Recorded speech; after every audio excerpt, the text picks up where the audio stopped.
Here's where you can go to turn off the notification sounds, and this is for incoming notifications on your Pixel phone with Android 14. So let's just say you want to leave your system sounds on, but it's just the notification sounds you want to turn off. So for the master switch, you'll go into the quick access and go into the main settings right here.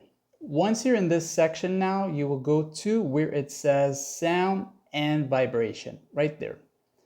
As you enter here, you are going down to this part right here. So go down until you see this here.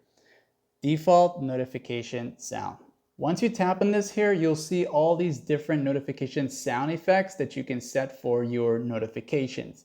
Now to set it to none, which basically means when you set it to none, there is no sound, you'll go to where it says My Sounds, this right here. Now, if you do have some songs on your phone, you will most likely see some more here listed there, but to set it to none at all, like no sounds at all, just simply set it to none.